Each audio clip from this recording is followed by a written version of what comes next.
One of my favorite phrases that I use when I work with senior teams, that senior teams love, it's really hard to practice by the way, is assume positive intent. And what we heard consistently from Grace Yella and many other leaders is this belief that, most people come in and do want to do a good job. Most people want to work hard. Yep. And I think newer employees should kind of hold that same sentiment. Most managers want to be good managers. Most managers aren't here for power trips, want to beat you down or offend you or looking for reasons to tick you off. They're trying to do the best they can.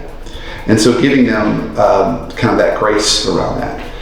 I got into a debate with a leader a few years ago on whether or not intent matters. And this leaders, we were talking about DEI initiatives and inclusivity. And this leader said basically intent doesn't matter. It's all about the person's experience. I fundamentally 100% disagree. Intent absolutely matters. Because without intent, my story becomes truth. And my story can be because you reminded me of someone who offended me, and so just based on the way you look, I've decided that you're just like them. I could have mental illness going on right now for me that's untreated, and so now my reality is getting clouded by a lot of other things that are going on in my life right now. So my reality is not true. And I think when we say your truth is your truth and that's reality, it creates a really nasty precedent that there's no room for real truth, because there's always two sides to a story, but also most importantly, there's no room for relationship building. When we hold that point of view, people come into the workplace ready to fight. They're looking to be offended. Yes. And that's not where we should be going into the workplace. We should be going to the workplace looking to not only make a positive impact on the mission, on why we're here, but also do the very best work we can do. And when we do that, that's when we get more fulfillment, and we get more meaning and purpose, we get more satisfaction, and we get promotions, and we move in our career. And that's what I would want for everybody. So I do think, to your point, I think there's definitely things that managers could be doing differently, but also there's some reset that needs to happen with younger employees in the workplace. Give some folks some grace. They're doing their best to try and make adjustments, and they're going to make missteps along the way, and that doesn't mean they're a bad person. It's interesting because even though going through both of these shows and just hearing you talk out loud about it, one thing that triggered in my mind is how closely related the complexity and simplicity pieces are to the relationships and results. Because if you pull out the relationship piece, then you just made everything much more complex. You would think it would be opposite, right? Like, you just do your job, I'll just do my job, and then the job gets done and we're good. I don't have to know anything about you.